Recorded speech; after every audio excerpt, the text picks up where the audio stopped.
Today's episode of the DolphinsTalk.com podcast is brought to you by Caneswear. Caneswear is the place to go for officially licensed apparel for the Miami Dolphins, the Miami Heat, the Hurricanes, Florida Panthers, and all of the professional and college teams in South Florida. Looking for the latest jersey, a gift, or the newest hat to hit the market for your favorite South Florida team? Check out Caneswear for their overwhelming selection of sports apparel. Located at 2655 South University Drive in Davie, Florida, Caneswear has it all. Not in South Florida? No worries. Visit Caneswear.com to shop their inventory from the comfort of your home. Not in the United States? No worries there either, as they will ship to you international fans as well. Caneswear.com is the spot that Miami fans shop. That's Caneswear.com, Caneswear.com.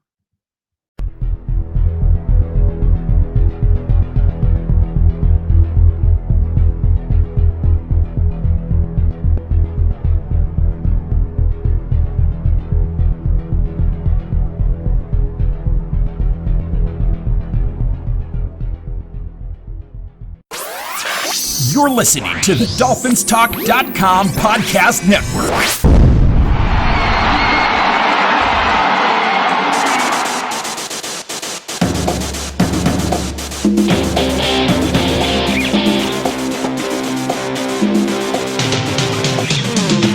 You're listening to the DolphinsTalk.com podcast, the most listened to daily Miami Dolphins podcast on the internet. Come on, Dolphins fans. Time to fins up. All right, Miami! Miami's got the Dolphins, the greatest football team. We take the ball from goal to goal like no one's ever seen.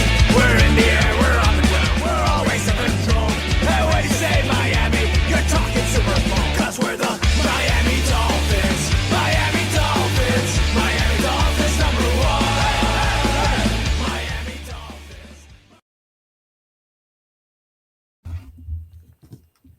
Joining me today on the Dolphins Talk podcast is a great friend of the show. He is a comedian, a voice actor, an actor. The man does it all. Please welcome Jim Florentine to the podcast. Jim, thank you for joining me. How are you today? It's good to see you, Tom. It's good seeing you too, man. We actually met in person for the first time back in January, I think, just after the Dolphins got beat by the Kansas City Chiefs, and you had a lot to say after your show, which, by the way, phenomenal show. I don't think I told you enough how great you were on stage that night. Very, very funny. But let's get into it, man. Mike McDaniel is going into the third year with the team. What are your thoughts on him through his first two seasons? What you like, what you didn't like, and what you're hoping to see from him going into a huge third season with the Dolphins?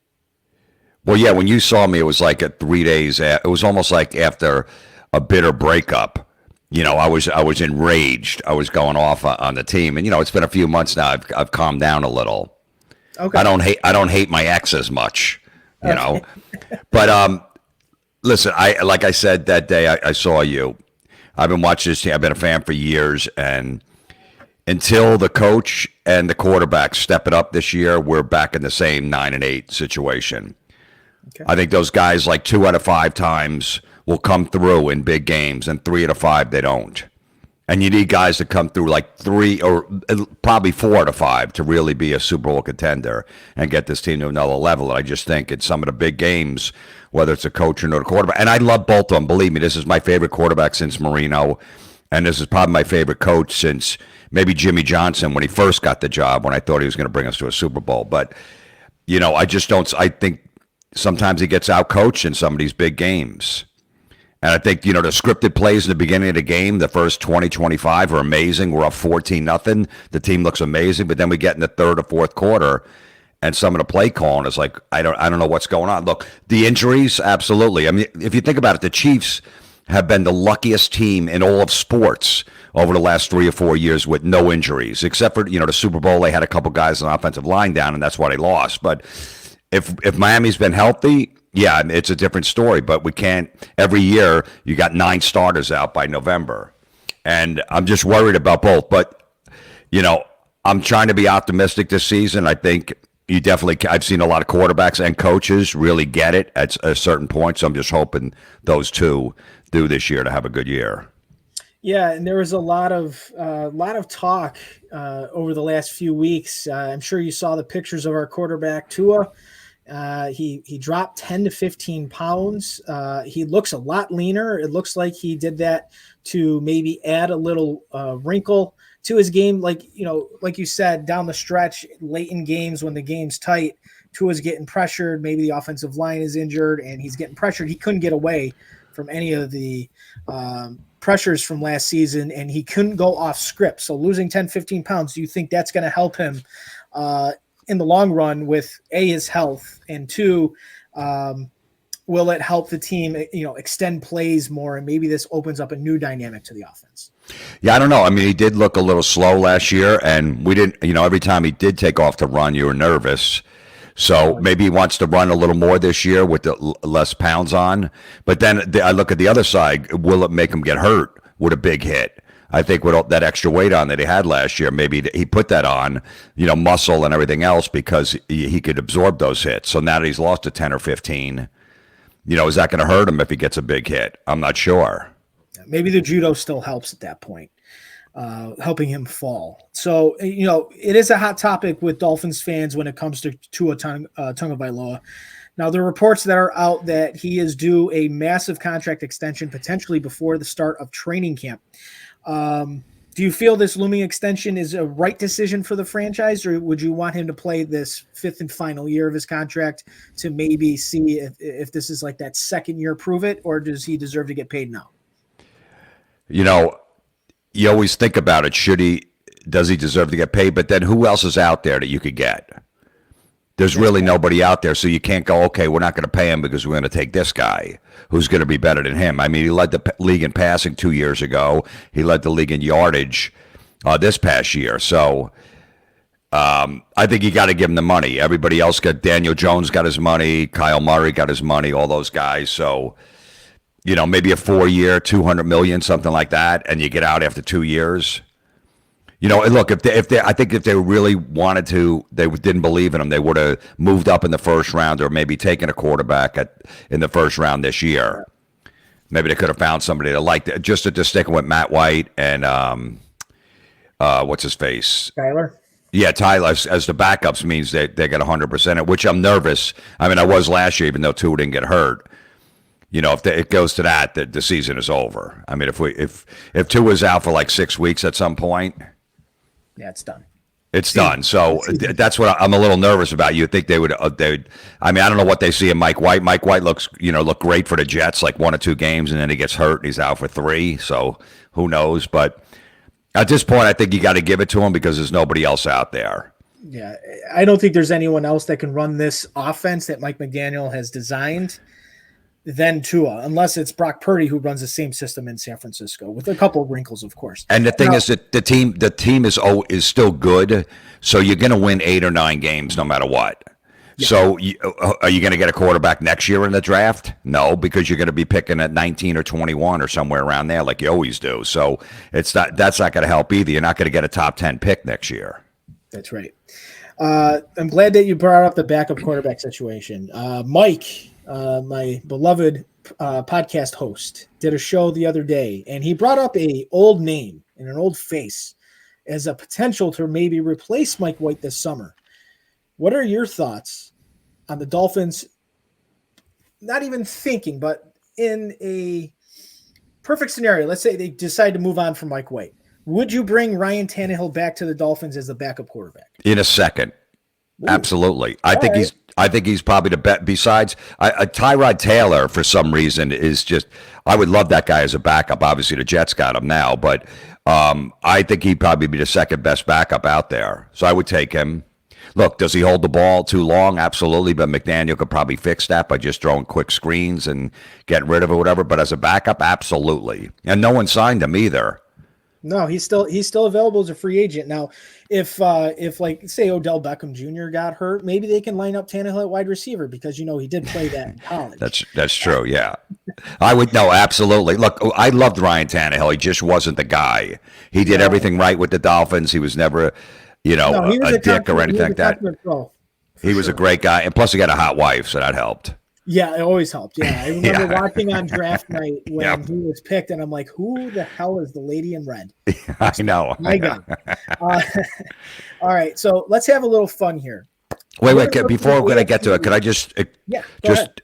when I hear a lot of Dolphin fans this year worried that the Jets are going to be good. I live in New Jersey. I've been around these Jet miserable bastards for years. They're not going to be good. They're never going to be good. Okay, they had a little 2-year run with Rex Ryan. I don't care that Aaron Rodgers is back. He hasn't played in 2 years. And when the last time he played in Green Bay, he wasn't even that good. 26 touchdowns, like 14 interceptions. It was his worst season he had. Yep. He's not going to be good. They're the Jets. They have the coach is horrible. He's terrible. I don't know why they kept him another season. Their offensive coordinator is brutal. And Aaron Rodgers is 40 years old. He hasn't played in 2 years. And they're still, I don't care, the defense, whatever. They stink every year. They're not going to be a threat. They'll be 8-9, maybe 9-8, the best they could possibly do. That's it. Even if all the AFC East quarterbacks go down, they'll still be 9-8. So don't worry about the Jets. Every year I hear it, and I yell at people, and I bet them, and I win every year. You don't have to. You still have to worry about the Bills. Absolutely. I don't care who they get rid of, as long as they got Josh Allen. That guy kills us. Every time. And just for the Dolphin fans to say that they're going to beat the Bills twice this year because they lost a couple of the receivers, we've lost like 11 out of 12 to them. We're not. We're lucky if we beat them once. Yeah, we got to get them early. And you actually were leading me right into my next segment. I wanted you to roast the other AFC East teams. I wanted you to do a little bit on the Bills, the Patriots, and you've already went in on the Jets. So the Jets I could do an hour on. I'm telling you.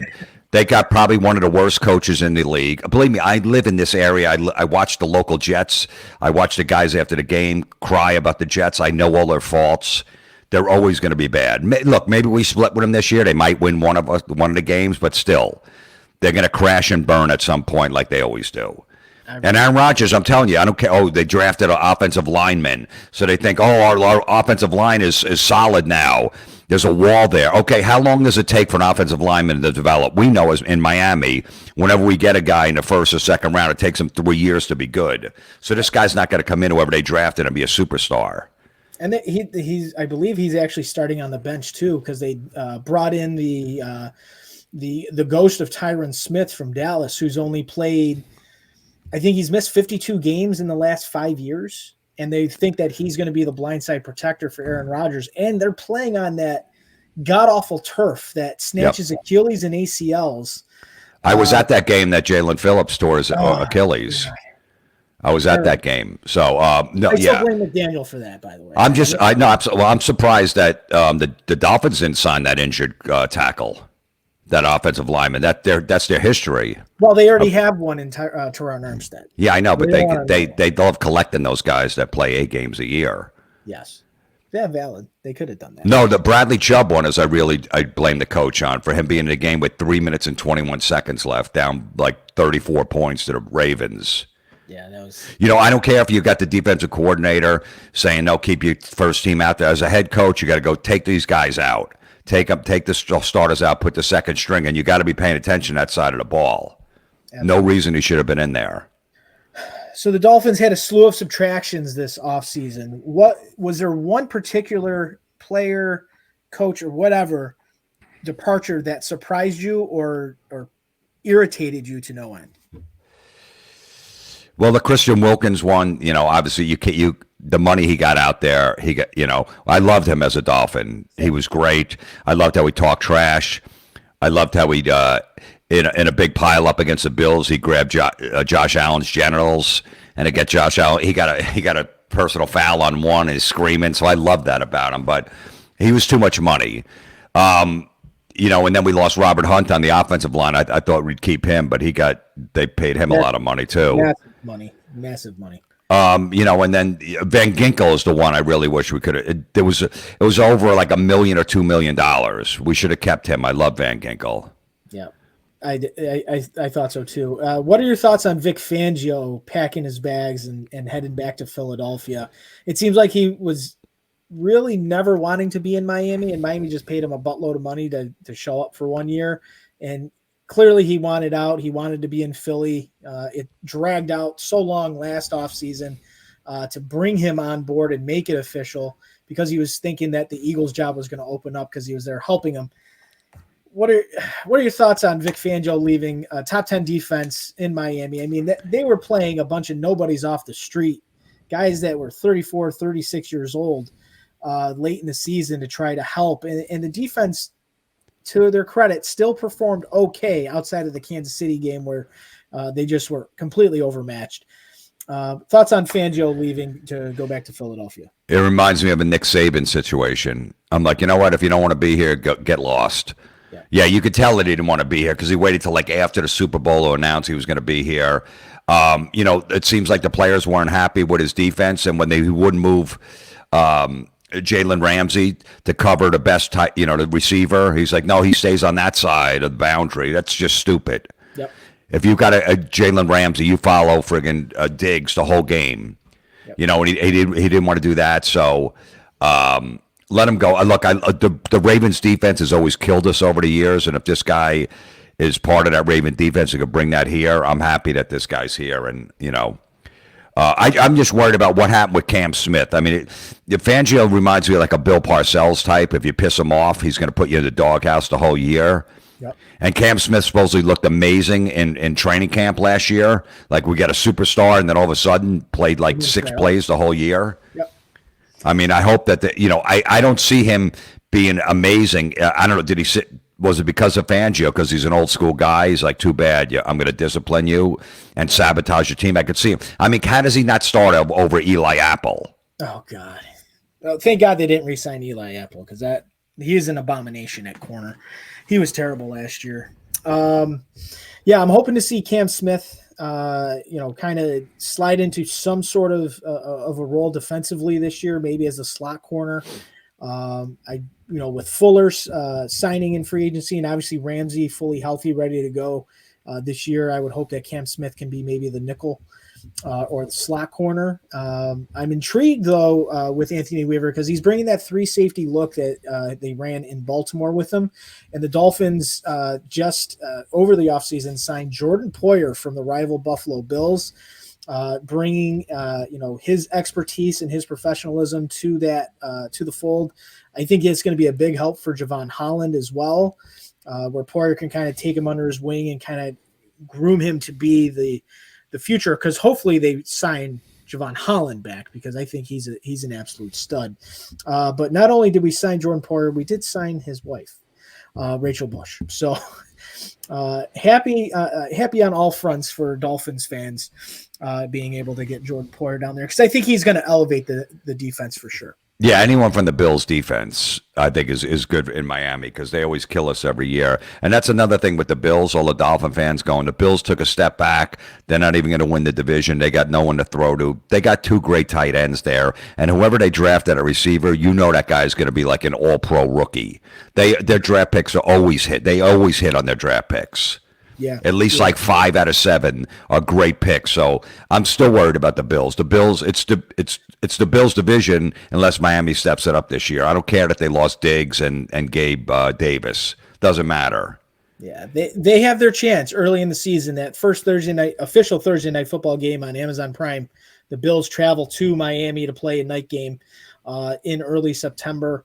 That is their time. That is their moment. That is the time we have to win that game. I don't care. No matter what, you have to win that one. And, a 3 days rest, a home game on Thursday, which most of the time the home teams win.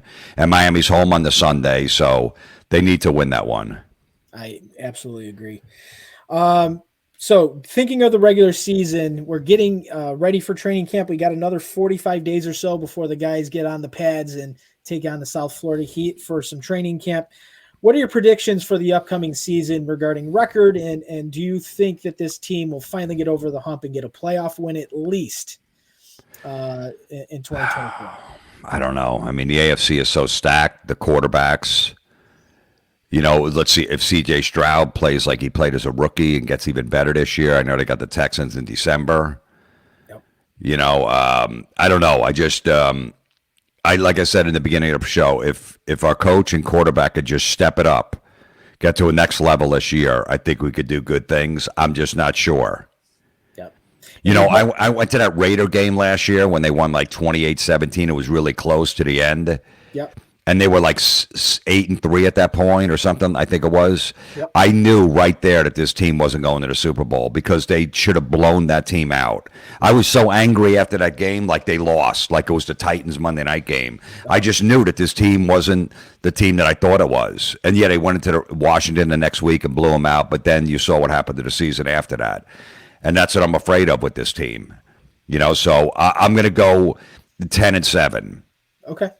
And you sneak in with a playoff. I don't know if it's a home or away game, probably away, and hopefully they can win. But is that the expectations we want after all these years? That, okay, if you could just get to the playoffs and win one game, we're okay? I mean, who knows if Tyreek Hill's going to be on the team next year? This might be his last year, you know, and stuff. This team's exciting. It's like you really want to get to the Super Bowl or at least to the championship game.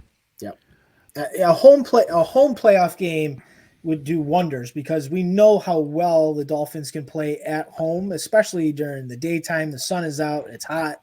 They play extremely well at home, and they are not very good on the road, especially against teams above 500. They have to beat good teams, and they have to start right off the bat this year. They have to beat Jacksonville in game 1, and they have to beat the Bills in game 2 to kind of set the trajectory for the season because they have a bye week early in the season because of, if I remember your friend Taylor Swift is taking over Hard Rock Stadium for an entire weekend. So the team has a bye week. Oh, is that the reason why? That is the reason why they haven't really that woman is just, I'm telling you, she's like an ex-girlfriend that I can't get out of my life. I didn't know that's what the reason, because you obviously you want it like in December or late November, the bye week. Yep. So it's early because of her once again. Yep. But yeah, look, Tom, we know the Dolphins, they could start off 8-2. And then what happens? The last 3 out of 4 games are on the road. 2 are in cold weather, if I'm not mistaken. But so then what happens after we're 8-2? It's like every other year. Yep. Kind of things start to fall apart late in the season. How did these guys not play in cold weather? I mean, they played in college in cold weather. Why is that a problem? I mean, the Kansas City game was -15. I get it, but they had a half a team. Look, I'll take Xavier Howard back. He's still out there. You never know. The problem is he wants every dollar possible. You know, he wants a 1-year, $16 million contract. If we can get him for like $6 million, and he wants to come back, he doesn't have to move. I'll take him. Yeah, he's got some legal troubles now. I don't think. Yeah, he's always had legal troubles. This one's pretty bad. Yeah, well, it's amazing. I know. But you know what? You go on the tier list of trouble he's been in, I think this is absolutely at the top. But that's good. That's how you get him cheap. They go, look, I know you wanted 1 year, $10 million. With that story that's out there, we're giving you $5 million. You're going to take it? He goes, all right, I got nowhere else to go. I'll take it. That's what I'm hoping. Yeah. We'll see. I'm thinking that they're still going to add a couple bodies throughout the summer, obviously, depending on how things go during training camp. But before we get into a little game, before we let you go, and again, I do appreciate your time, Jim. Where can people follow you on social media, and where can they see you live? And I know you have a podcast you want to promote. Yeah, just JimFlorentine.com, all my comedy tour dates there. And I do a podcast every Monday called Everybody Is Awful.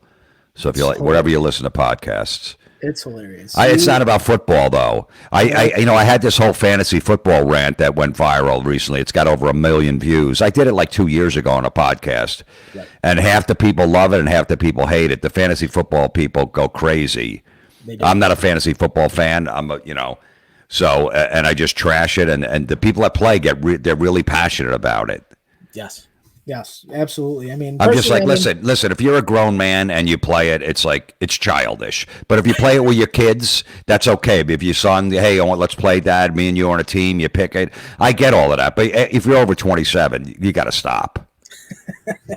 And if you don't stop, that's fine. But don't be mad if someone makes fun of it, because it's nerdy. It's Dungeons and Dragons of football. It is. And my whole theory behind it always, I'm not taking Diggs as my receiver, so I can win the week and root for him to catch 12 passes, but don't win the game. Score a touchdown. I can't compromise myself like that. I'm full in. I want every team to die every Sunday except for the Dolphins. I'm not taking the Ravens defense when we might be fighting for a playoff spot because I got in my fantasy football team. Yeah. Yeah, listen, I am a fantasy football nerd. I have no problem admitting it. I am the guy that sits in this room for 2-3 hours before my drafts, my in-person drafts, and do a lot of research and everything. So I am that guy with a problem. But you don't mind that I don't like it, right? Does it bother you? No, of course not. Yeah, that's exactly. Like I like heavy metal. We're going to talk about heavy metal in a second. I like the same band since I was like 12. That's childish. I get it.